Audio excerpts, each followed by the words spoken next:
Hi there, I'm Phil the Practical Gardener, assisted today by Ruby, as you can see here. Hello Ruby. Yes, today we're going to be talking about a way of looking after your pot plants so that they will be manageable and low maintenance. As you can see, a lot of plants are very suited to growing in outdoor containers of ceramic or concrete or terracotta. These Rhodohypoxis can grow in a saucer-like container and be very happy in that. And also, as you can see from these images I have from Jenny's beautiful garden, you can make a wonderful display out of annual plants, or you can grow vegetables productively in pots, particularly shallow pots where they can be grown very easily, and also the plants can be changed over. However, a lot of pots that are bought are very large and heavy, and when you put a plant in them, you'll see that it can grow to quite a large size. I tend to grow plants which are quite architectural and sculptural to complement my landscape scheme. So if I wanted to get this plant out of this pot, it would actually be very difficult. Now eventually it will outgrow this pot, and what I'll have to do is I will just destroy the plant. It's going to be quite a mission, so I'll have to get an axe and I'll chop away the base of the plant and basically destroy it, and then I'll have to work away with a spade chopping. It'll be full of roots, and it's going to be quite a drama to get that out of the pot. It'll take a lot of work.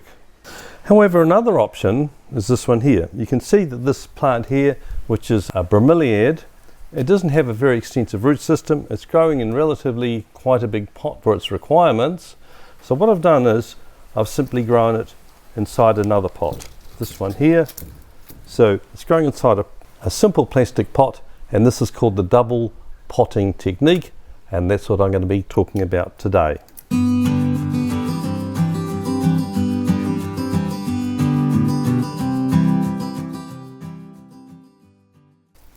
So you can see that this plant, the size of the pot is suitable for the root system of that plant, and it's just sitting in there. When you go to garden centres, you'll see that a lot of the pots are very large and heavy, and they actually suit an outdoor environment. The look is quite suitable and they can be very beautiful.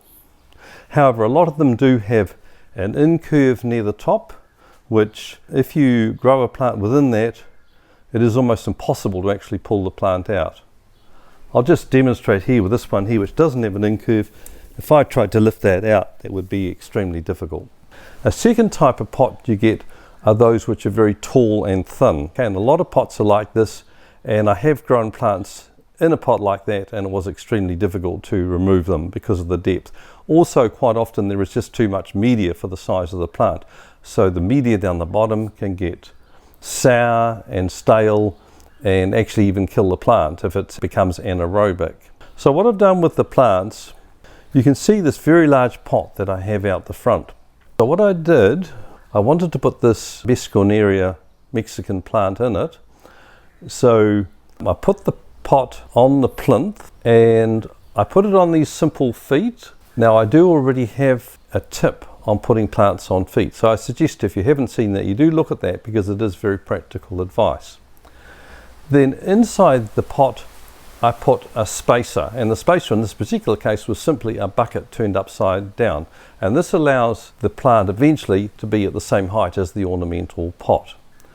Then on top of that I put the plant itself in a simple plastic pot. So I'd measured the large pot, the internal diameter of it, and I'd gone to a garden store and I'd found a pot which just fitted neatly inside. So the external diameter of the pot just fitted very nicely inside the internal diameter of the ornamental pot. I potted the Bescorneria plant in that, and then I could simply drop it into place. As you can see, it was quite easy. And I'd managed it so that it was exactly the same height as the rim of the other pot. When it's in there, you can't actually even see the rim of the pot unless you pull away the foliage. It's practically invisible. Nobody would actually realize it was there. Now when the time comes for me to take the Bescorneria plant out of the pot, it'll be easy for me to lift it out and take out the bucket and remove the pot if I wish to. Also, if I wished to move the plant to a different location, it would be very simple to take it out in the parts. That is, to take the plant out, move it to a new location, move the ornamental pot, which in this case is very heavy, and set them up separately and reinstall the feature. A second example I wanted to show you is this very tall pot which I'd purchased. I have two of them, and they do frame one of my viewpoints in my garden looking through to an ornamental pot. And in this case there, I did a similar process. I actually put a simple plant pot inside, and I put another pot the other way up inside on top of that one, and then I still needed to find a bit more room, so I added a couple of pieces of wood which I'd cut to the required length.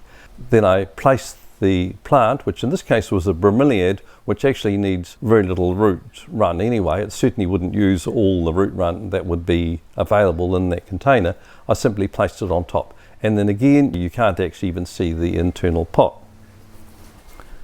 There are other advantages to this. Some ornamental plants don't have a drainage hole, or maybe a very limited one. Double potting helps to solve this, although success does depend on judicious watering or emptying the outer pot periodically. It can help to keep the decorative pot clean. This is especially the case with porous terracotta pots, where moisture can seep through the potting media and stain the outside of the pot.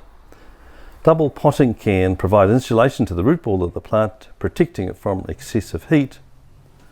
And finally, if you decide that the plant and the ornamental pot are a poor match, it is easy to make a change. Just to finish, I'll demonstrate further with this bromeliad plant here.